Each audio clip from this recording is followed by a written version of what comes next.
kudum itu hukumnya wajib. Tawaf kudum itu hukumnya wajib, sebagaimana wajibnya kita melakukan tawaf perpisahan dengan Ka'bah. Tawaf kudum ini ikhwatul Islam, bagi mereka yang melakukan haji tamattu, maka mereka melakukan tawaf kudum bersamaan dengan umrah, yakni satu paket dengan umrah. Sedangkan bagi mereka yang melakukan haji qiran itu adalah mereka yang tidak terpisah antara umrah dengan haji. Dikala mereka melakukan umrah, sekaligus mereka melaksanakan haji setelahnya. Pakaian ihram mereka semenjak mereka mulai dari miqat, tidak boleh bagi mereka menanggalkan kecuali setelah mereka tahallul awal pada tanggal 10 Zulhijjah di sana, baru mereka menanggalkan pakaian ihramnya. Nah, dikala mereka datang dan sampai ke Makkah Al-Mukarramah, mereka tawaf di sana. Kewajiban mereka hanya tawaf saja. Kalau seandainya mereka tambah dengan sa'i, alhamdulillah. Kalau mereka tidak tambah dengan sa'i, maka nanti mereka sa'i dikala melaksanakan tawaf ifadah. Itu adalah bagi mereka yang haji qiran.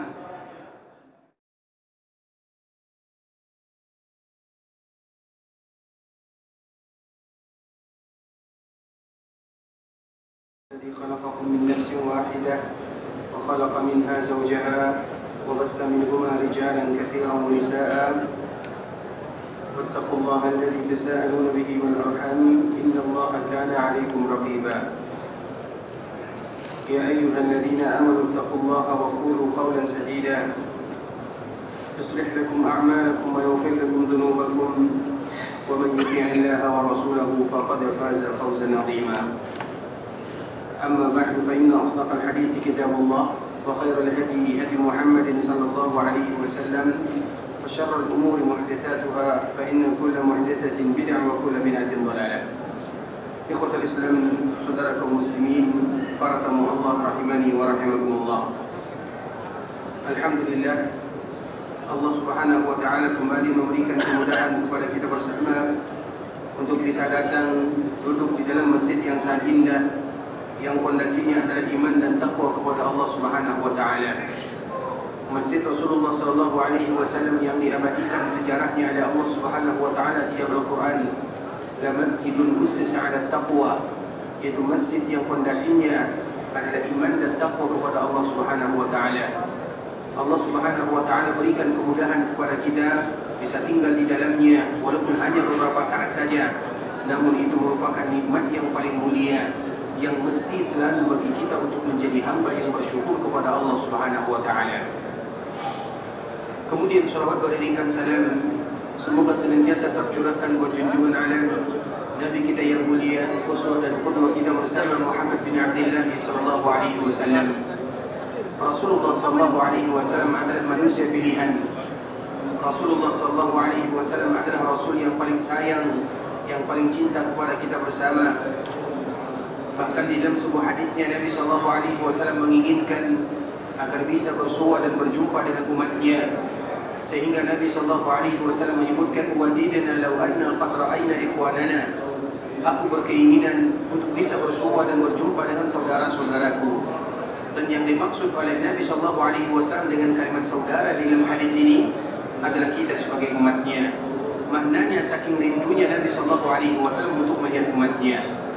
Karena memang dikala Nabi sallallahu alaihi wasallam berdakwah, yang menjadi sahabat itu kurang lebih hanya sekitar 120.000 orang atau maksimal 140.000 orang sahaja. Itulah yang disebut dengan sahabat Nabi sallallahu alaihi wasallam. Maknanya yang beriman kepada Nabi sallallahu alaihi wasallam, demikianlah jumlahnya di zaman Nabi atau dikala Nabi masih hidup. Sedangkan setelah Nabi sallallahu alaihi wasallam meninggal, maka Islam mulai tersebar ke barat, ke timur. Begitu banyak yang ikut kepada Nabi sallallahu alaihi wasallam. Dan memang Nabi sallallahu alaihi wasallam bangga akan banyak jumlahnya umat tersebut.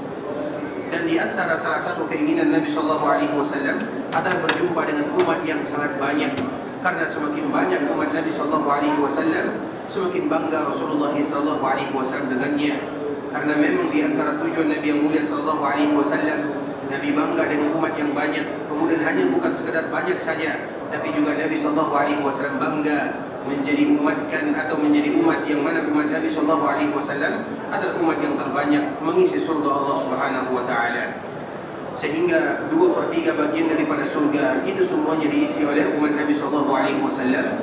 sedangkan sepertiga sisanya adalah umat-umat sebelum umat Rasulullah sallallahu alaihi wasallam. Dan semoga kita termasuk di antara umat Nabi yang dimudahkan oleh Allah Subhanahu wa taala masuk dalam surga bersama baginda Nabi yang mulia sallallahu alaihi wasallam.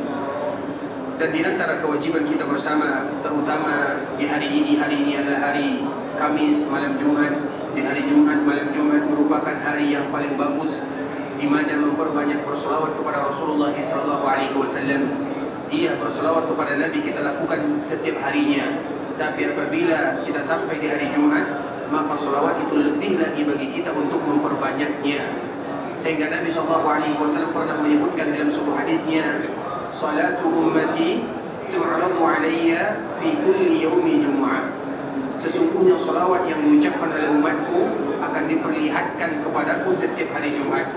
Maknanya seolah-olah selawat itu dikumpulkan oleh Allah Subhanahu wa taala melalui para malaikat. Karena memang ada malaikat-malaikat yang tugas mereka hanya berkeliaran di bumi Allah Subhanahu wa taala, kemudian mencari siapa mereka yang berselawat kepada Nabi. Kemudian selawat tersebut diantarkan, dikumpulkan. Kemudian dikala dikumpulkan setiap hari Jumat diperlihatkan kepada Nabi. Tentunya Nabi akan semakin bangga dikala banyak umat yang berselawat kepadanya. Walaupun kita tahu Nabi tidak butuh kepada selawat kita, tapi kita yang butuh kepada selawat baginda Nabi yang mulia sallallahu alaihi wasallam. Maka janganlah kita termasuk di antara umat yang kikir kepada nabinya, sebagaimana yang disebutkan oleh Rasulullah sallallahu alaihi wasallam, al-bakhilu min ummati man dzukirtu 'indahu wa lam yusalli alaihi. Orang yang kikir dari kalangan umatku adalah mereka yang mendengarkan namaku disebutkan kemudian mereka tidak mau berselawat kepadaku, kata Rasulullah sallallahu alaihi wasallam. Bahkan di dalam hadis yang lain Nabi sallallahu alaihi wasallam juga menyebutkan man nasiyas salat. Barang siapa yang lupa, maknanya dia lupa karena dia lalai ataupun karena alasan yang lain sebagainya. Apabila dia lupa berselawat kepada Nabi sallallahu alaihi wasallam, khati'a tariqal jannah, maka bisa jadi dia salah melangkah menuju surga Allah Subhanahu wa taala. Sehingga berselawat kepada Nabi ikhwatul Islam bukanlah perkara yang kita lewatkan begitu saja. Di dalamnya ada keutamaan yang luar biasa. Minimal bagi mereka yang berselawat ada 4 keutamaan. Yang pertama, sebagaimana disebutkan oleh Rasulullah sallallahu alaihi wasallam, man shalla alayya min ummati salatan mukhlisa. Apabila ada di antara umatku yang betul-betul ikhlas di dalam mengucapkan selawat kepada Nabi, karena memang dikala kita berselawat kepada Nabi, tujuan kita adalah akhirat. Kalau seandainya Allah memberikan kepada kita dunia, itu urusan kedua. Makanya itu merupakan di antara poin penting dalam setiap ibadah. Begitu juga dengan berselawat kepada Nabi sallallahu alaihi wasallam. Sehingga setiap kali tujuan kita beribadah kepada Allah, yang pertama kali adalah akhirat. Jangan dunia. Tapi dunia diikutkan. Kalau seandainya Allah berikan dunia, maka itu bonus dari Allah Subhanahu wa taala. Tapi tujuan pertama kita tetap adalah akhirat. Sehingga Nabi sallallahu alaihi wasallam menyebutkan, barang siapa yang berselawat kepadaku 1 kali saja, pahalanya apa? Yang pertama, Allah yang berselawat kepadanya 10 kali. 1 dia berselawat, Allah yang berselawat kepadanya. Mana yang kita lebih suka? Kita berselawat kepada Nabi atau Allah yang berselawat kepada kita? Kita lebih suka Allah berselawat kepada kita. Kalau Allah yang berselawat kepada kita, apa maknanya? Berarti Allah berikan kemudahan-kemudahan dalam setiap urusannya. Allah berterima kasih kepadanya. Kalau Allah berterima kasih kepada hambanya, berarti Allah ampunkan hamba tersebut. Itu maknanya. Kita yang berselawat kepada Nabi, Allah balas dengan dirinya yang berselawat kepada hambanya. Kita ketahui ikhwatul Islam, Allah yang berselawat kepada hamba, pahala apalagi yang kita cari? Dikala kita berselawat kepada Nabi, di samping itu menunjukkan kemuliaan yang luar biasa bagi baginda Nabi yang mulia, itu juga menunjukkan kemuliaan bagi mereka yang selalu ingat akan Nabi sallallahu alaihi wasallam. Dan di antara bentuk kita ingat kepada Nabi adalah berselawat. Dikala kita mengucapkan Allahumma salli ala Muhammad, maka Allah berselawat 10 kali kepada hamba tersebut. Itu baru 1. Bagaimana kalau 10? Bagaimana kalau 100? Bagaimana kalau 1000? Bagaimana kalau seandainya dalam bilangan yang tidak terhitung jumlahnya? Maka betapa banyak Allah Subhanahu wa taala berselawat kepada hamba tersebut. Kemudian yang kedua, Allah Subhanahu wa taala ampunkan atau Allah tutup kesalahannya 10 kesalahan yang dia lakukan. Dengan 1 selawat, maka 10 kesalahan kita akan ditutup oleh Allah. Dan kita sadar ikhwatul Islam, tidak ada hari yang kita lewati kecuali ada dosa di sana. Tidak ada hari yang kita lewati kecuali kita melakukan kesalahan dan kesilafan. Di antara bentuk cara menghilangkan dosa, kesalahan, kesilafan yang kita lakukan adalah mengucapkan selawat kepada baginda Nabi yang mulia sallallahu alaihi wasallam. Walaupun di sini para ulama menjelaskan kesalahan itu adalah kesalahan yang kecil, bukan kesalahan yang besar ataupun kesalahan yang fatal. Maknanya apabila kita sadar, dan kita tentunya sadar bahawa kita selalu melakukan kesalahan. Kadang kesalahan dengan tangan, kadang dengan mata, kadang dengan telinga, kadang dengan bibir, kadang dengan indera-indera yang lainnya. Maka dengan itulah kita bersolawat kepada Nabi. Seolah-olah kalau kalian ingin diampunkan dosa oleh Allah, salah satu cara yang paling mudah adalah mengucapkan solawat kepada baginda Nabi yang mulia. Itu yang kedua. Kemudian yang ketiga, ikhwatul Islam, dengan kita bersolawat 1 kali kepada Nabi SAW, Allah berikan 10 pahala. 10 pahala, bagaimana bentuknya kita tidak tahu. Intinya pahala diberikan oleh Allah Subhanahu Wa Taala. Kemudian yang keempat, bagi mereka yang bersolawat kepada Nabi, Allah angkat darjatnya 10 darjat dibandingkan dengan mereka yang tidak bersolawat kepada Rasulullah SAW. Maknanya kalau kita ingin kedudukan kita mulia di sisi Allah dan juga mulia di sisi manusia, salah satu caranya adalah mengucapkan solawat kepada baginda Nabi yang mulia. Karena tidak mungkin Allah mengangkat derajat hambanya di sisinya, kecuali di sisi manusia mereka akan lebih mulia lagi. Oleh karenanya ikhwatul Islam, apabila kita mendengarkan hadis yang mulia ini, maka tidak ada alasan bagi kita untuk menutup mulut, pura-pura lupa mengucapkan salam dan selawat kepada baginda Nabi yang mulia, dan kita jadikan itu merupakan di antara salah satu rutinitas kita dalam kehidupan sehari-hari. Kita senantiasa mengucapkan salam dan selawat kepada Nabi, terutama di hari Jumat sebagaimana yang kita sebutkan, karena hari Jumat itu merupakan hari yang spesial, dan di antara salah satunya adalah spesial dalam mengucapkan selawat kepada Rasulullah sallallahu alaihi wasallam. Allahumma salli ala Muhammad wa ala ali Muhammad kama sallaita ala Ibrahim wa ala ali Ibrahim innaka Hamidum Majid. Allahumma barik ala Muhammad wa ala ali Muhammad kama barakta ala Ibrahim wa ala ali Ibrahim innaka Hamidum Majid. Ikhwatul Islam, saudara kaum muslimin, para tamu Allah rahimani wa rahimakumullah. Pada kesempatan kali ini kita akan kembali melanjutkan tentang manasik ibadah haji yang akan kita lakukan, yang mana sebelumnya kita telah menjelaskan tentang ibadah umrah wajib yang dilakukan kaum muslimin. Pertama kali mereka datang ke kota Mekah, karena semua mereka yang datang ke kota Mekah wajib melakukan tawaf qudum namanya. Karena dikala kita sampai di Mekah, ada istilahnya kedatangan, sebagaimana ada istilahnya keberangkatan. Kedatangan itu dengan melaksanakan tawaf qudum. Keberangkatan kita disebut dengan tawaf wada', yaitu perpisahan kita dengan Mekah. Sehingga tidak satupun yang datang ke Mekah, ikhwatul Islam, tidak satupun mereka yang datang ke Mekah, haji apapun yang mereka lakukan, kecuali ada tawaf qudum di sana. Dan tawaf qudum itu hukumnya wajib. Tawaf qudum itu hukumnya wajib, sebagaimana wajibnya kita melakukan tawaf perpisahan dengan Ka'bah. Tawaf qudum ini, ikhwatul Islam, bagi mereka yang melakukan haji tamattu, maka mereka melakukan tawaf qudum bersamaan dengan umrah, yakni satu paket dengan umrah.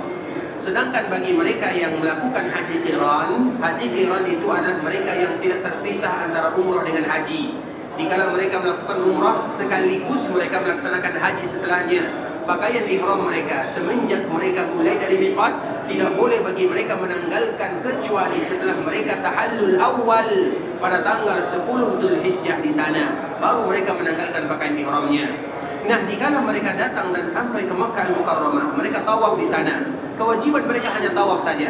Kalau seandainya mereka tambah dengan sa'i, alhamdulillah. Kalau mereka tidak tambah dengan sa'i, maka nanti mereka sa'i dikala melaksanakan tawaf ifadah. Itu adalah bagi mereka yang haji qiran. Ada di antara kita yang di sini akan rencana melaksanakan qiran? Ada? Atau semuanya tamattu? Baik, berarti semuanya tamattu. Kalau yang qiran, demikianlah keadaannya. Qiran itu kewajibannya hanya tawaf saja. Sedangkan sa'inya itu diundur juga tidak menjadi masalah. Dilakukan pada waktu itu juga tidak menjadi masalah. Karena bagaimanapun dia sa'i atau tidak sa'i, dia tidak akan halal. Dia tidak tahallul. Karena dia baru tahallulnya nanti pada tanggal 10 Zulhijjah. Jadi tidak terlalu penting dia mendahulukan atau mengakhirkan tawaf, karena statusnya sama saja. Kemudian bagi mereka yang ifrad, ifrad ini ikhwatul Islam, ifrad ini sama dengan qiran, tidak ada bedanya. Yang membedakan adalah kalau qiran niatnya dikala dia berada di miqat, dia menyebutkan labbaik Allahumma umratan wa hajja. Itu kalau qiran. Kalau di ifrad dia mengucapkan labbaik Allahumma hajja. Itu adalah bagi mereka yang ifrad. Antara qiran dengan ifrad itu sama saja, amanatnya semuanya sama. Yang berbeda itu adalah niat yang pertama, dan yang kedua berbeda itu adalah damnya. Kalau untuk qiran ada damnya, untuk ifrad tidak ada damnya. Sehingga kita memilih antara qiran dengan ifrad karena keduanya sama. Ketika kita sampai di Mekah, sama-sama kita tawaf. Kalau kita sa'i, alhamdulillah. Kalau kita tidak sa'i, maka diundur sa'inya dikala kita melakukan tawaf ifadah. Kemudian setelah kita tawaf, maka kita tetap dalam keadaan berpakaian ihram, tidak boleh dibuka sampai juga tanggal 10 Dzulhijjah. Sehingga antara qiran dengan ifrad dua ibadah haji yang sama tapi namanya berbeda. Yang pertama pembedaannya adalah niatnya, dan yang kedua adalah damnya. Sehingga selalu kita menyebutkan ikhwatul Islam, bagi kita yang dimudahkan oleh Allah bisa selalu berangkat ke tanah haram Makkah dan Madinah sesuai dengan fatwa Abu Bakar dan Umar radhiyallahu taala anhuma. Mereka menganjurkan untuk melakukan haji ifrad yang mana tidak ada ibadah umrah di dalamnya, dengan tujuan agar mereka selalu tertarik hatinya, terpanggil jiwanya melaksanakan ibadah di rumah Allah Subhanahu wa taala yang mulia. Karena apabila nanti mereka tidak melakukan umrah, berarti secara otomatis mereka akan melakukan umrah pada waktu-waktu yang berikutnya. Sehingga Allah Subhanahu wa taala, cara Allah memanggil mereka dan selalu datang ke Makkah Al-Mukarramah. Maka dengan demikianlah fatwa Abu Bakar dan Umar radhiyallahu taala anhuma, yang maknanya apabila mereka berfatwa, tentunya itu boleh bagi kita dilakukan, melaksanakan haji ifrad, yaitu dengan agar kita, terutama bagi kita yang dimudahkan oleh Allah bisa terlalu datang ke Mekah dan Madinah, agar kita melakukan umrah pada waktu-waktu yang lainnya. Oleh karenanya ikhwatul Islam, walaupun secara umum yang paling bagus adalah haji tamattu sebagaimana yang selalu kita jelaskan. Tapi kalau seandainya ada di antara kita yang melakukan haji qiran atau haji ifrad, qiran dan ifrad adalah dua ibadah haji yang sama walaupun namanya berbeda, amalannya itu juga. Kemudian ikhwatul Islam, bagi kita, terutama bagi wanita, dan ini selalu kita menyebutkannya, semoga memberikan manfaat.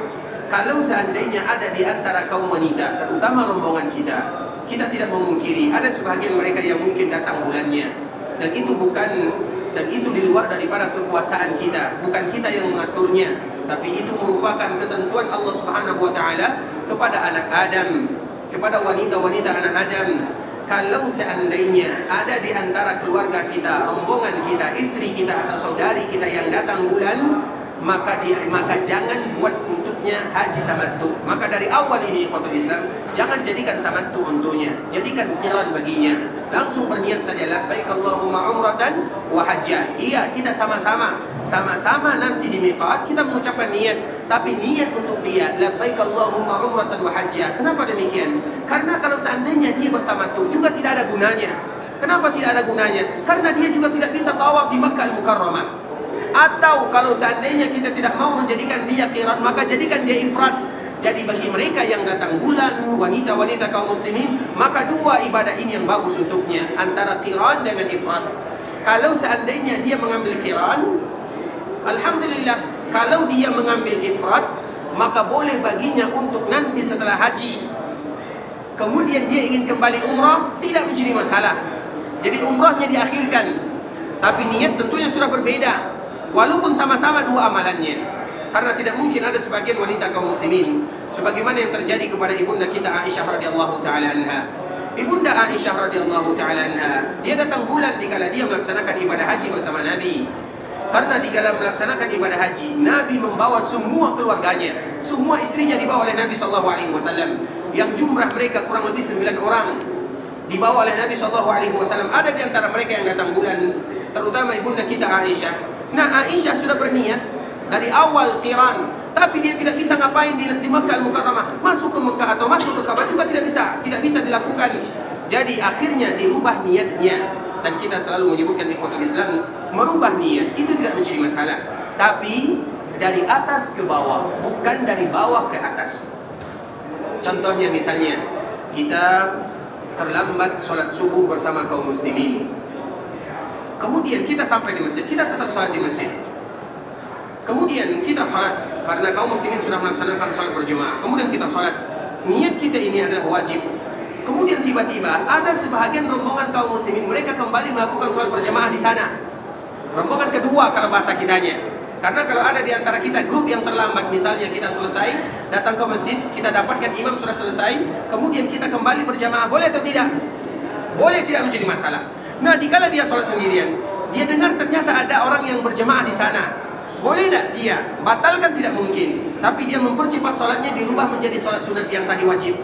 Boleh. Yang tadi niatnya wajib berubah menjadi sunat, boleh atau tidak? Boleh, karena dari atas ke bawah. Tapi dari sunat ke wajib boleh atau tidak? Misalnya dia berniat solat sunat, tiba-tiba berubah niatnya solat wajib saja, boleh atau tidak? Tidak boleh. Dari bawah ke atas tidak boleh, dari atas ke bawah boleh. Begitu juga dengan ibadah haji.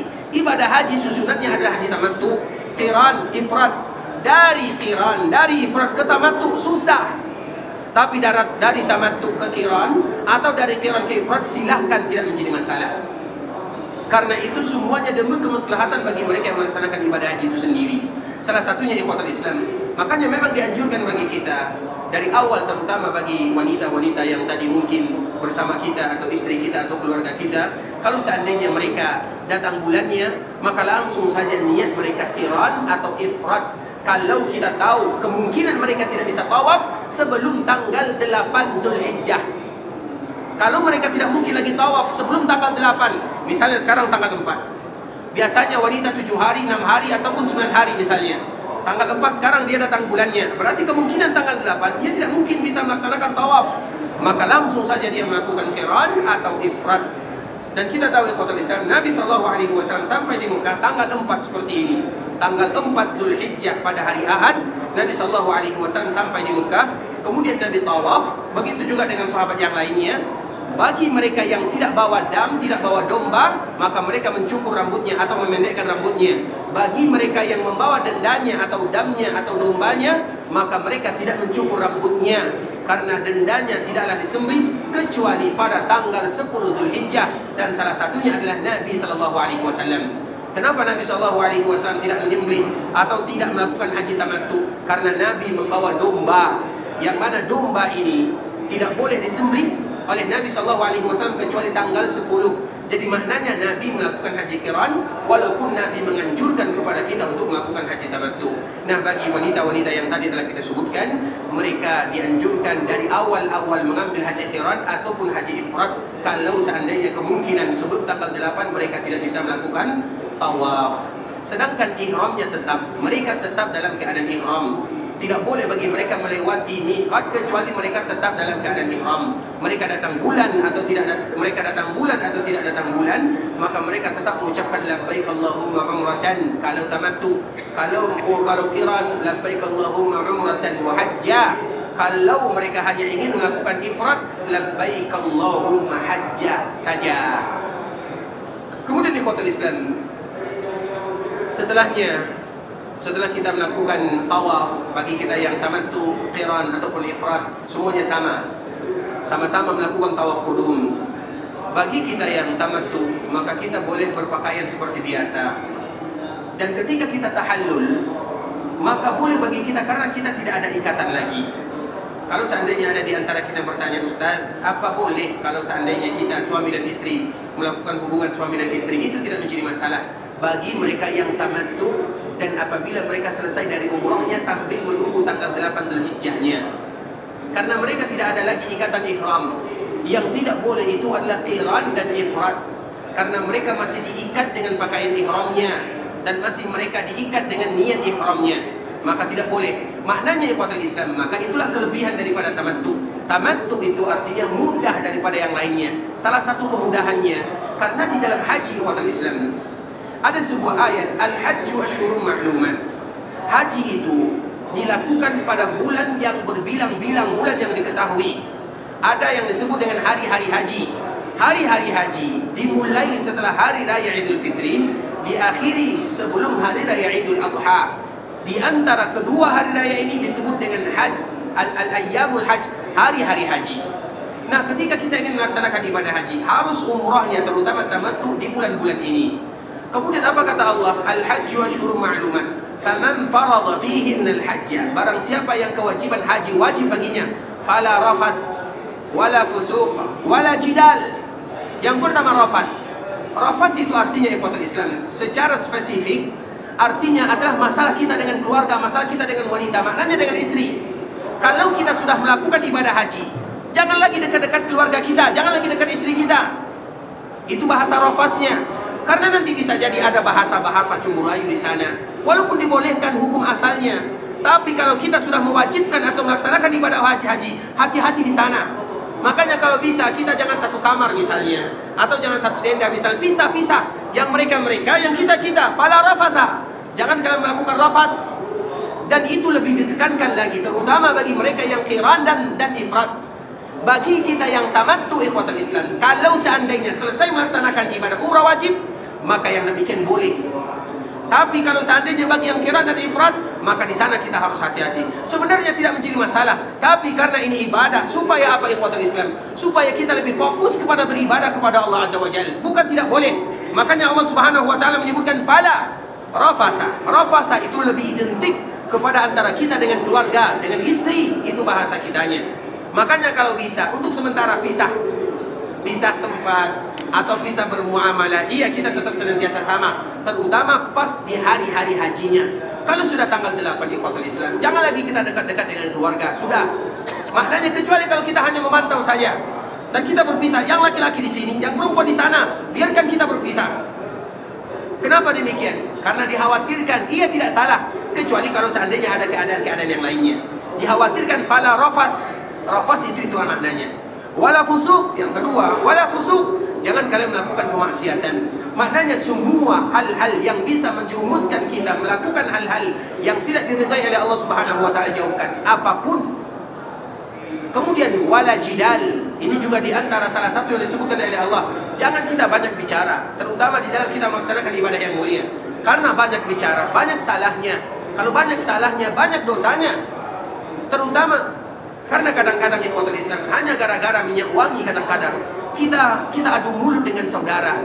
Oh ini lebih wangi, ini lebih wangi, ini lebih, itu hanya gara-gara, walaupun hanya gara-gara yang sepele saja.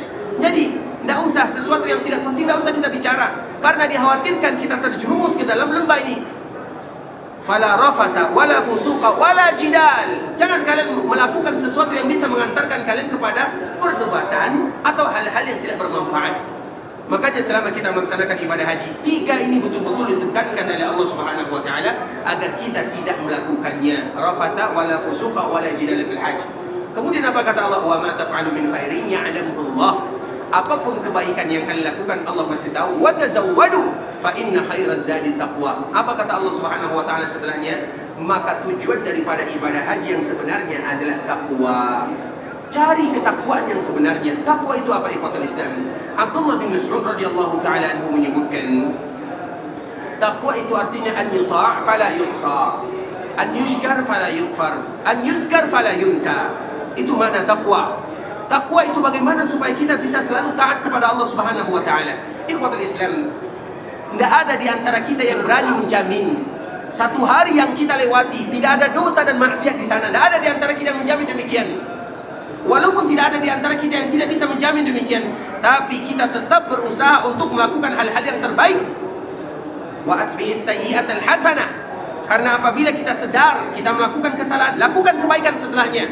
Semoga kebaikan menutupi kesalahan tersebut agar kita mendapatkan ketakwaan. Karena takwa an yuta' fala yunsa. Tidak boleh bagi kalian memaksiati Allah, tapi taatilah Allah Azza wa Jalla. An yushkar fala yukfar. Jangan kalian ingkar kepada Allah, selalu bersyukur kepada Allah. An yuzkar fala yunsa. Agar kalian selalu ingat kepada Allah Subhanahu wa taala, jangan kalian lupakan. Makanya watazawwadu fa inna khairaz zadi taqwa. Ibadah haji adalah ibadah yang diawali dengan pesan takwa, juga diakhiri dengan pesan takwa. Takwa yang sebenarnya diinginkan oleh Allah Subhanahu wa taala kepada kita bersama. Sehingga diawali hal-hal yang bisa melecehkan kalimat takwa atau makna takwa atau definisi takwa, maka kita berusaha untuk menjauhinya sejauh-jauhnya. Oleh karenanya ikhwatul Islam, 3 ini merupakan pesan Allah Subhanahu wa taala, fala rafas wala fusuq wala jidala, ditekankan fil hajj ketika kalian melaksanakan ibadah haji. Makanya kalau kita melaksanakan ibadah haji, ingat tiga kaidah ini dari Allah Subhanahu wa taala dengan keluarga. Kemudian hati-hati dikala kita, intinya bagaimana kita berusaha dalam satu hari itu tidak melakukan dosa dan maksiat, kebaikan semuanya. Kemudian jangan kita banyak bicara, terutama dengan siapa saja. Kita lebih banyak berzikir kepada Allah Subhanahu wa taala. Intinya ikhwatul Islam, itulah diantara pesan Allah Subhanahu wa taala agar kita selalu bertakwa kepadanya.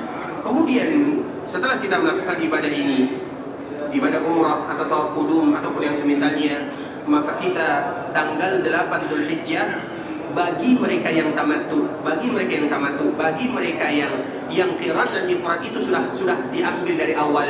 Jadi tidak ada pengaruh bagi mereka.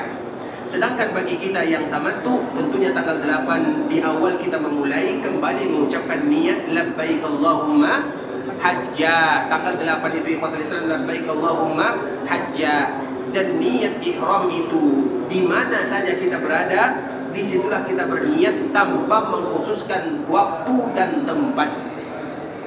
Misalnya, Ustaz, apakah kita mesti berniat haji ke Tanim? Tidak. Ustaz, apakah kita mesti berniat haji ketika kita berada di samping Ka'bah Musyarrafah? Juga tidak. Di mana kita berada, disitulah kita niat. Dan itu juga diantara kemudahan, makanya disebut dengan tamattu. Dan kita tahu rata-rata kita semuanya berada di penginapan, di hotel kita masing-masing. Pada tanggal 8 Dzulhijjah, di saat itulah kita memulai labbaik Allahumma hajja. Ikhwatul Islam, kalau seandainya ada sebahagian kaum muslimin yang mana mereka pergi ke Mina sebelum tanggal 8 Dzulhijjah, kalau seandainya mereka pergi ke Mina sebelum tanggal 8 Dzulhijjah, maka mereka tetap berniatnya pada tanggal 8 tersebut, walaupun mereka pergi ke Minanya sebelum tanggal tersebut. Karena memang sekarang kami mengetahui ada yang baru ikhwatul Islam, ada sebagian kaum muslimin karena di Mina tanggal 8 Dzulhijjah itu hukumnya adalah sunnah. Dianjurkan bagi kita untuk berada di Mina pada tanggal 8 Dzulhijjah. Bagi kita yang Allah mudahkan, ada kesempatan, jangan kita lewatkan. Kalau misalnya bisa memilah dan memilih, terutama bagi kita yang melakukan haji furoda atau haji plus dan yang semisalnya, maka minta kepada pembimbing kita tanggal 8 ada di Mina. Ustaz berat, Ustaz, iya, karena memang haji itu berat kita melakukannya. Kalau tidak berat, namanya olahraga, bukan haji. Oleh karenanya ikhwatul Islam, haji itu berat, iya. Makanya tanggal 8 itu kalau bisa dan dibisa-bisakan, kita bisa tanggal di Mina, apalagi kita kompak misalnya. Kemudian ikhwatul Islam, kalau seandainya ada yang ke Mina sebelum tanggal 8, maka dia tetap pergi ke Mina dalam keadaan biasa. Tanggal 8 itu baru mereka memakai pakaian ihramnya atau berniat ihramnya. Karena di Mina itu ikhwatul Islam, apabila kita sudah memakai pakaian ihram sambil mengucapkan labbaik Allahumma hajja, maka kita mulai mengqasar salat tanpa kita menjamaknya. Kita ulang lagi ikhwatul Islam, di Mina baik di awalnya atau di akhirnya, di Mina di awal atau di akhirnya, di antara salah satu kekhususannya adalah mengqasar salat tanpa dijamak. Misalnya salat zuhur kita lakukan di waktunya tapi hanya 2 rakaat. Salat asar dilakukan di waktunya 2 rakaat. Salat maghrib di waktunya 3 rakaat. Salat isya di waktunya 2 rakaat. Salat subuh di waktunya 2 rakaat. Itu namanya mengqasar tanpa menjamak. Dan itulah kekhususan Mina, baik di awal tanggal 8 ataupun nanti tanggal 10, 11, 12 dan 13. Apabila selama kita berada di Mina, itulah yang dianjurkan bagi kita melakukannya. Makanya ikhwatul Islam, tentunya kita selama kita berada di Mekah, kita melaksanakan sholat seperti biasa bersama kaum muslimin yang lainnya. Namun tiba-tiba dikala kita sampai di Mina, dan kita tahu Mina dengan Mekah tidak terlalu jauh sebenarnya, hanya 6 kilo, kurang lebih 6 km jaraknya. Tapi selama kita berada di Mina, maka sholat kita sudah berbeda. Bukan hanya untuk kita yang datang dari luar saja, bahkan mereka-mereka yang datang dari dalam, yang tinggal di Mekah sekalipun atau yang tinggal di Madinah sekalipun, bagi mereka yang melaksanakan ibadah haji, padahal mereka tinggal di Mekah, bisa jadi rumah mereka di samping Mina, tapi dikala mereka sampai di Mina, tetap dianjurkan bagi mereka untuk mengqasar sholatnya tanpa menjamaknya. Maknanya itulah yang disebut dengan manasik. Manasik itu rentetan ibadah yang dilakukan, yang kadang-kadang ada perbedaan dengan yang lainnya. Sehingga tanggal 8 Dzulhijjah ini ikhwatul Islam adalah awal dikala kita berihram. Karena apabila kita sudah berihram, bagi kita yang tamattu, maka kewajiban kita atau dianjurkan bagi kita untuk mengqasar salat tanpa dijamak. Kalau tanggal 8 dianjurkan kita sampai di Mina sebelum salat zuhur. Kalau di pagi hari setelah salat subuh, apakah boleh? Silahkan. Intinya jangan kita lewatkan, diusahakan jangan lewat zuhur, jangan lewat waktu zuhur kita berada di Mina, karena dianjurkan kita berada di Mina zuhur, asar, maghrib, isya dan subuh. Setelah subuh, setelah fajar, maka kita langsung bergegas menuju sebuah tempat yang bernama Arafah. Kemudian ikhwatul Islam, ketika kita berada di Arafah, kemudian kita menuju dari Mina menuju Arafah, di pagi harinya, maka kita tidak dikhususkan untuk melakukan ibadah-ibadah yang khusus atau yang spesial. Tapi kalau seandainya bisa, maka kita beristirahat di waktu paginya. Kalau seandainya Allah mudahkan kita sampai sebelumnya, kita beristirahat, kita tidur. Karena di Arafah itu adalah waktu di mana kita berdoa kepada Allah, mulai dari setelah kita melakukan sholat zuhur dan asar sampai matahari terbenam. Karena di antara rangkaian ibadah yang akan kita lakukan selama kita berada di Arafah, yang pertama dianjurkan bagi kita bertolak dari Mina menuju Arafah di waktu duha, baik awal ataupun akhir. Kemudian sesampainya kita berada di Arafah, maka sampai zawal tidak ada yang kita lakukan. Kemudian setelah masuknya waktu zuhur, maka dianjurkan untuk berkhutbah. Imamnya dianjurkan berkhutbah, atau pembimbing kita, pembimbing ibadah, mereka akan berkhutbah. Kalau seandainya tidak ada khutbah, boleh atau tidak? Maju saja salah satu di antara kita, berkhutbah di sana, Assalamualaikum, kemudian ditutup lagi dengan Waalaikumsalam, selesai juga tidak menjadi masalah. Maknanya diusahakan demikian. Walaupun kita hanya berpesan Assalamualaikum, kawan-kawan sekalian, para tamu Allah, mari kita sama-sama beribadah kepada Allah, berdoa. Tutup Waalaikumsalam, selesai. Intinya ada nasihat di sana. Dan itu tidak semua kita bisa melakukannya. Nasihat takwa semua kita bisa mengucapkannya. Intinya harus ada nasihat. Dan nasihat itu dianjurkan nasihat yang berkaitan dengan ibadah haji, jangan berkaitan dengan ibadah luarnya. Dikala kita melaksanakan khutbah Arafah, jangan berbicara tentang rumah tangga pada waktu itu, karena tujuannya adalah untuk memberikan motivasi kepada kaum muslimin agar mereka semangat. Karena ikhwatul Islam, kadang-kadang kita mendengarkan orang berorasi, berceramah dengan orator, dengan gaya bahasa yang indah, bisa memunculkan kepada kita semangat yang baru dalam beribadah. Dan mereka yang paling indah dalam menyampaikan bahasa, dalam menyampaikan nasihat adalah Rasulullah SAW. Makanya para sahabat kalau mendengarkan Nabi SAW kembali muncul gairah semangat beribadah kepada Allah Azza wa Jalla. Makanya dia berkhutbah, kita pilih mereka-mereka yang bisa memompa semangat kita beribadah kepada Allah. Kita ini ingat, kita ini tahu, tapi kita butuh motivasi.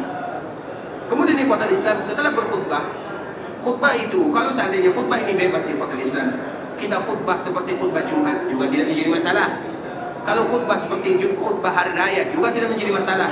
Satu duduk, dua duduk misalnya, atau satu khutbah atau dua khutbah misalnya, semuanya bebas, tidak menjadi masalah. Bukan itu yang kita permasalahkan, karena kedua-duanya boleh dilakukan. Tapi Nabi SAW hanya berkhutbah dengan satu kali khutbah. Maknanya diawali dengan muqaddimah, kemudian diakhiri dengan salawat, selesai. Kalau tutup dengan doa misalnya juga tidak menjadi masalah. Kemudian setelahnya kita langsung melaksanakan salat zuhur, azan dulu. Berbeda dengan Jumat. Kalau Jumat azan dulu baru khutbah, kemudian iqamat. Sedangkan dikala kita berada di Arafah, khutbah dulu, kemudian setelahnya baru azan. Kemudian setelah azan iqamat, kemudian salat zuhur 2 rakaat. Kemudian setelah salat zuhur 2 rakaat di ikhwatul Islam, maka kita jangan langsung iqamat.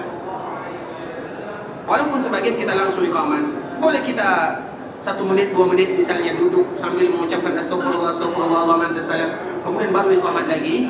Kemudian kita salat 2 rakaat, yaitu salat asar.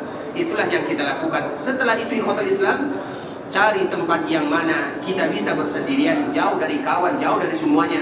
Di saat itulah kita bermunajat kepada Sang Pencipta, kepada Rabbul Izzati wal Jalalah. Sehingga Rasulullah SAW menyebutkan khairul doa. Coba kita lihat bahasa Nabi SAW, sebaik-baik doa, doa yaumi Arafah, doa di hari Arafah. Dan setiap kali kita berdoa, apa pesan Nabi? Ud'ullah wa antum muqinuna bil ijabah. Berdoalah kalian kepada Allah dalam keadaan hati kalian yakin doa kalian itu pasti dikabulkan oleh Allah. Dan memang Allah pasti akan mengabulkan semua doa hambanya, pasti. Kenapa kita berani mengatakan yang demikian? Karena Allah yang mengatakan. Kecuali kalau seandainya ada penghalang. Apa yang bisa menghalangi doa kita? Yang pertama, istijal, kita lupa. Yang pertama istijal. Istijal itu kita langsung berdoa, ya Allah ampunkan dosaku, tanpa ada muqaddimah. Makanya dalam berdoa kita selalu menyebutkan ada muqaddimah. Muqaddimahnya yang pertama, memuji Allah dengan pujian yang indah. Alhamdulillahirabbil alamin. Innaka antallahu la ilaha illa antal hayyul qayyum. Antallahu la ilaha illa Puji Allah Subhanahu wa taala dengan pujian apa saja yang bisa kita memuji Allah dengannya. Kemudian yang kedua, bersolawat kepada Nabi. Bersolawat kepada Nabi, bacakan solawat-solawat dari Nabi itu sendiri. Karena solawat itu banyak. Tapi tahukah kita solawat Nabi SAW? Ada solawat ini, ada solawat itu. Tapi mana solawat Nabi? Cari solawat Nabi. Apa makna solawat Nabi? Solawat yang keluar dari lisan Nabi. Nggak akan mungkin ada solawat yang paling bagus kecuali solawat dari Nabi itu sendiri. Allahumma salli ala Muhammad wa ala ali Muhammad kama sallaita ala Ibrahim wa ala ali Ibrahim innaka Hamidum Majid. Allahumma barik ala Muhammad wa ala ali Muhammad kama barakta ala Ibrahim wa ala ali Ibrahim innaka Hamidum Majid. Atau Allahumma salli ala Muhammad wa azwajihi wa dhurriyyatihi kama sallaita ala Ibrahim wa barik ala Muhammad wa azwajihi wa dhurriyyatihi kama barakta ala Ibrahim innaka Hamidum Majid. Atau Allahumma salli ala Muhammad abduka wa rasuluka kama sallaita ala Ibrahim wa barik ala Muhammad wa ala ali Muhammad kama barakta ala Ibrahim. Atau Allahumma salli ala Muhammad wa ahli baitihi wa azwajihi wa dhurriyyatihi dan seterusnya. Itu disebut dengan selawat Nabi karena keluar dari lisan Nabi, bukan keluar dari lisan siapa saja. Sehingga sebelum kita berdoa kepada Allah, ucapkan selawat Nabi. Kemudian setelahnya ikhwatul Islam, puji Allah Subhanahu wa taala sudah, berselawat kepada Nabi sudah, kemudian baca doa-doa dan ini selalu kita ulang ikhwatul Islam, baca kalimat-kalimat pujian-pujian yang sangat indah atau yang dikenal dengan Ismullahil A'zam, nama Allah yang A'zam. Nanti kita cari di internet, apa itu nama Allah yang agung? Ismullahil A'zam. Ismullahil A'zam. Apa itu Ismullahil A'zam? Bisa nanti kita cari sendiri. Kita tulis, kita hafal, kemudian kita awali muqaddimah doa. Karena Nabi SAW mengatakan, dikala dia mendengarkan ada seorang sahabat yang berdoa kepada Allah, kemudian sahabat ini mengucapkan, Allahumma inni as'aluk bi anna lakal hamd la ilaha illa ant wahdaka la syarika lak al-mannan badi'us samawati wal ardi ya dzal jalali wal ikram ya hayyu ya qayyum. Allahumma inni as'aluk, maka mintalah kepada Allah. Apa kata Nabi SAW? Laqad sa'ala Allah bismihil a'zam alladhi idza su'ila bihi a'ta wa idza du'iya bihi ajab. Dia ini, sahabatku ini sudah berdoa kepada Allah dengan kalimat yang indah, nama Allah yang agung yang mulia. Tidak seorang pun hamba yang berdoa dengan kalimat ini, kecuali Allah kabulkan doanya. Allah berikan permintaannya. Maknanya pasti Allah kabulkan. Makanya itu adalah di antara hal-hal yang harus kita lakukan. Harus diawali dengan kalimat-kalimat yang indah. Dimulai dengan, kalau bahasa kitanya, rayuan kepada Allah Subhanahu wa taala. Tak mungkin kita langsung meminta, ya Allah berikan ini, berikan itu. Jangan. Tapi awali dengan mukaddimah yang di sana kita merengek, memohon, meminta di hadapan Allah Subhanahu wa taala. Kalau kita tidak istijal, maka doa kita akan dikabulkan. Yang kedua, ikhwatul Islam, jangan kita, kalau seandainya ada di antara kita yang pernah memutuskan tali silaturahim, ingat rahim bukan orang lain. Rahim itu artinya mereka yang ada hubungan darah dengan kita. Ayah, keluarga ayah, yang laki yang perempuan semuanya. Ibu, keluarga ibu, yang laki yang perempuan semuanya. Saudara kita, saudari kita, satu ayah, satu ibu saja, satu ayah saja. Semua ini disebut dengan rahim. Di luar daripada itu bukan rahim namanya, tapi ukhuwah namanya.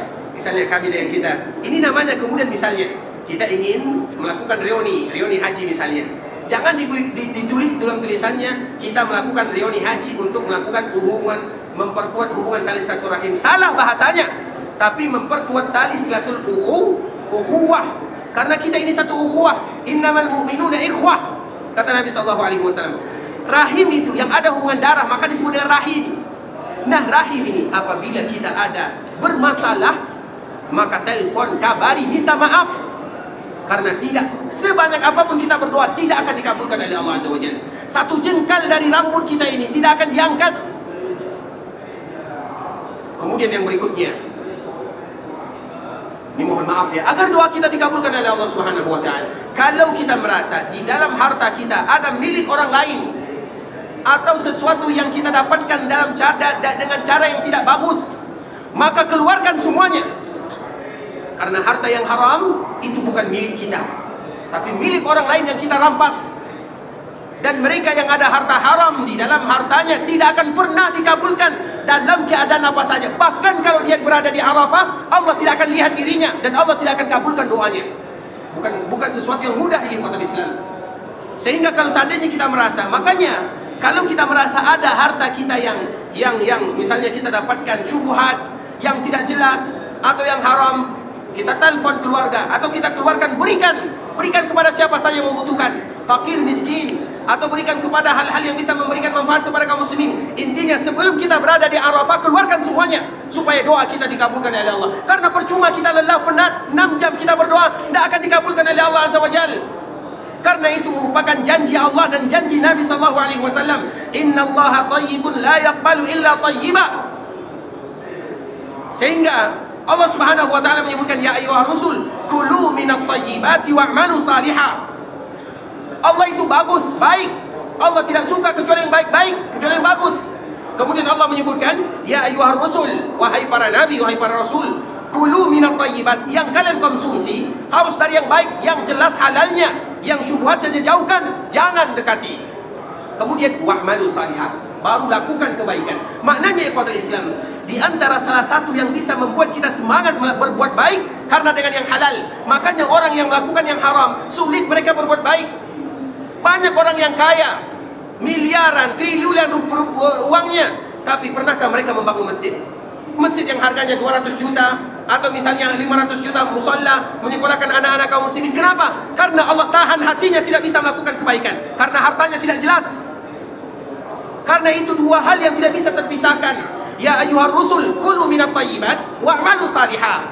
Wahai para nabi, makan. Ini pesan Allah kepada para nabi, tujuannya agar para nabi menyampaikan kepada umatnya, kulu minat thayyibat, makan dari yang baik-baik, wa'malu salihah. Kemudian baru kalian bisa melakukan kebaikan, amal-amal saleh. Maknanya mereka-mereka yang kuat ibadah itu didasari karena harta mereka yang betul-betul bersih. Oleh karenanya Islam itu sangat penting sekali di dalam kita berdoa kepada Allah. Apabila kita terlepas dari ini, maka doa kita pasti akan dikabulkan oleh Allah, pasti. Dan kita wajib yakin. Hanya saja cara Allah mengabulkan berbeda. Yang pertama Islam, Allah mengabulkan doa sesuai dengan apa yang kita minta. Ya Allah sehatkan aku, Allah sehatkan. Yang kedua, Allah selamat atau Allah ganti dengan yang lain. Ya Allah berikan kepada aku rezeki. Ternyata Allah sehatkan kita di mana kawan-kawan kita semuanya sakit misalnya. Itu cara Allah kabulkan, diganti dengan yang lain. Kemudian yang ketiga, cara Allah mengabulkan, Allah simpan, jadikan tabungan kita di akhirat. Sehingga nanti kita di akhirat kita merasa amalan kita tidak ada. Tiba-tiba kita timbangan pahalanya berat sekali di sisi Allah. Ternyata itu adalah hasil dari tabungan kita yang sebelumnya. Doa-doa yang pernah kita panjatkan kepada Allah. Makanya dikala kita berdoa, ingat pesan Nabi, ud'ullaha wa antum muqinun. Berdoalah kalian kepada Allah dan kalian wajib yakin doa itu pasti dikabulkan. Makanya jangan bermain-main di dalam doa. Dan doa itu inti daripada semua ibadah, bahkan otak ibadah, sebagaimana Nabi menyebutkan yang demikian. Ikhwatul Islam, saudara kaum muslimin, para tamu Allah rahimani wa rahimakumullah. Tanpa terasa kita selesai juga tausiah pada hari ini. InsyaAllah besok kita akan kembali melanjutkan. Besok masih ada atau dilanjutkan atau cukup di sini? Hah? Sudah ke Mekah semuanya? Ada yang masih tinggal atau kita tutup sampai di sini? Kita lanjutkan setelah haji. Setelah haji semoga nanti ada kesempatan lagi kita bisa ke Madinah, jumpa di sini ya. Atau di Ikhwatul Islam, kita lihat situasi dan kondisi. InsyaAllah tetap besok kita lanjutkan. Mungkin besok adalah hari terakhir kita, karena mungkin besok hari ini tanggal 4, besok tanggal 5, mungkin setelahnya tidak ada lagi yang tinggal di Madinah. Bagaimanapun Ikhwatul Islam, harapan kita semuanya sama. Semoga Allah berikan kesehatan kepada kita bersama. Allah mudahkan langkah kita dalam beribadah kepada Allah. Allah kabulkan semua doa dan permintaan kita. Allah terima diri kita ini yang penuh dengan salah dan dosa. Allah jadikan haji kita adalah haji yang diterima, haji yang mabrur, sahyun yang masykur, zambun maghfur. Allah tutupi kesalahan dan dosa kita. Allah mudahkan semua urusan kita. Allah jadikan keberkahan dalam kehidupan kita. Allah berikan keberkahan dalam usaha kita. Dan juga Allah berikan keberkahan terhadap anak cucu dan semua keturunan serta keluarga kita semuanya. Kita berharap kepada Allah Subhanahu wa taala agar Allah menjaga masyarakat kita, Allah menjaga negara kita dan juga negara semua kaum muslimin. Allah berikan kepada mereka pemimpin-pemimpin yang sayang kepadanya dan rakyatnya pun sayang kepada pemimpinnya. Kita berharap kepada Allah Subhanahu wa taala dimudahkan kita untuk selalu ikhlas di dalam beribadah, diberikan kepada kita istiqamah dan dihadiahkan kepada kita semuanya husnul khatimah. Ikhwatul Islam, saudara kaum muslimin, para tamu Allah rahimani wa rahimakumullah. Sampai di sini pembahasan yang bisa kami jelaskan. Semoga Allah Subhanahu wa taala memberikan keberkahan kepada kita bersama. Insyaallah mungkin besok hari terakhir ya. Besok mungkin terakhir kali kita berceramah dan kita sambung setelah haji insyaallah taala. Baik, masih ada waktu 4 menit, kalau ada yang bertanya singkat kami persilakan. Silakan.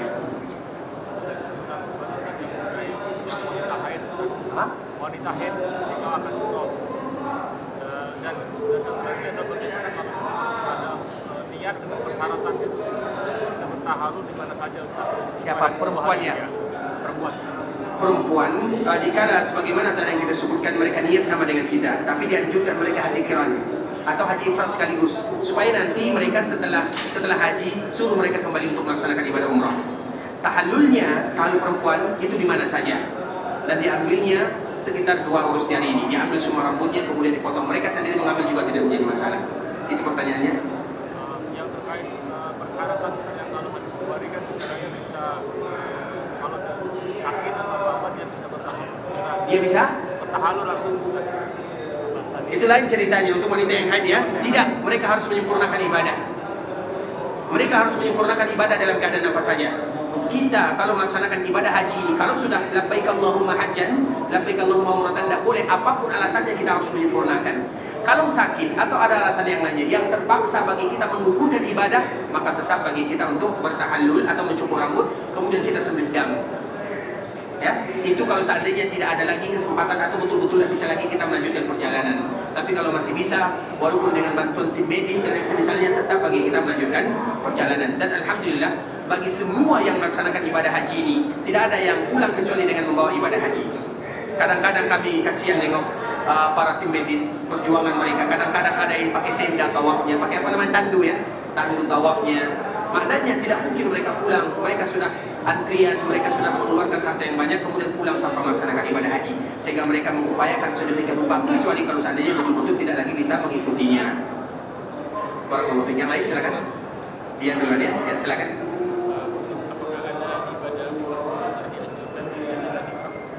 Apakah ada sholat yang dianjurkan ketika kita berada di Arafah? Doa atau sholat? Iya, sholat zuhur dan asar jamak takdim. Tidak ada lagi doa. Ya, tidak ada sholat sunat. Karena kaedahnya apabila kita jamak dan qasar, tidak ada sholat sunat. Ini kaedah secara umum. Apabila kita melakukan jamak dan qasar, tidak ada sholat sunat di sana. Misalnya kita safar, kemudian kita banyak waktu, tapi kita jamak dan qasar, tidak boleh kita sholat sunat. Kalau kita sholat sunat, tidak usah jamak dan qasar. Itu bahasa kitanya. Makanya apa kata Abdullah bin Umar? Lau kuntu musabbihan la atmamtu. Kalau aku melakukan sholat sunat, berarti lebih bagus aku sempurnakan. Paham ya? Hah? Itu dia. Allah. Doa. Tidak ada sholat sunat di sana. Makanya kalau jamak qasar tidak ada sholat sunat. Itu kaidah. Makanya selama kita Mina, Arafah, Muzdalifah, Mina lagi, tidak ada sholat sunat kecuali di sholat sunat yang tidak pernah ditinggalkan, yaitu witir dan fajar. Berarti kalau di Arafah tidak ada witir dan fajarnya. Insyaallah ya jelas. Baik.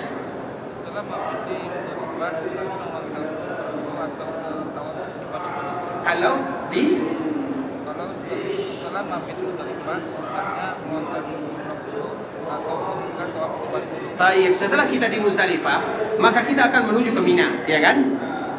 Setelah di Muzdalifah kita akan ke Mina. Karena memang mau tidak mau kita akan ke Mina. Nah, ketika kita berada di Mina tanggal 10 ini, apa yang harus kita lakukan? Karena pekerjaan kita ada melontar, ada mencukur, ada tawaf. Apa yang harus kita lakukan? Kemarin kita telah jelaskan. Apa yang harus kita lakukan? Lakukan yang mudah yang mana saja. Apabila ada di antara yang paling mudah di antara yang 3 ini lakukan. Misalnya sampai kita di Mina, kita cukur rambut, itu yang paling mudah. Kita cukur sendiri atau suruh kawan mencukur, maka nanti kita bawa pisau cukur atau apa namanya mesin itu kita bawa, kita gantian misalnya, tidak menjadi masalah, itu yang paling mudah. Kemudian baru melontar, atau misalnya tidak bisa melontar karena macet, kita tawaf, lakukan yang mudah. Karena Nabi menjawab, if'al wala haraj, lakukan yang mana saja sesuai dengan kemudahan yang Allah berikan kepada kalian. Jadi tidak ada urutannya iya, melontar, mencukur, tawaf itu urutannya. Tapi kalau tidak bisa kita mengurut, maka lakukan sesuai dengan kemudahan yang Allah berikan. Jelas ya? Tanya lain. Terakhir ya. Bagaimana hukumnya memakai obat penunda haid agar bisa haji tamattu? Bagaimana hukumnya memakai obat penunda haid ketika atau agar bisa kita melakukan haji tamattu? Tanya sama dokter ya. Apabila memberikan mudarat kepada yang memakai obatnya, jangan pakai. Makanya tanya sama dokter, karena perempuan itu berbeda. Ada orang yang meminum obat tersebut, kemudian nanti dia sakit, bahaya untuk rahimnya, untuk janinnya misalnya, rahimnya misalnya, maka tidak boleh bagi dia. Tapi ada orang yang biasa saja, maka itu tanya kepada dokter keadaan yang meminum tersebut. Baik, ikhwatal Islam, sampai di sini kita tutup dengan doa kafaratul majlis. Subhanakallahumma bihamdika asyhadu an la ilaha illa anta astaghfiruka wa atubu ilaik. Wa sallallahu wa sallim ala nabiyyina Muhammadin wa ala alihi wa sahbihi wa sallam tasliman katsira. Assalamualaikum warahmatullahi wabarakatuh.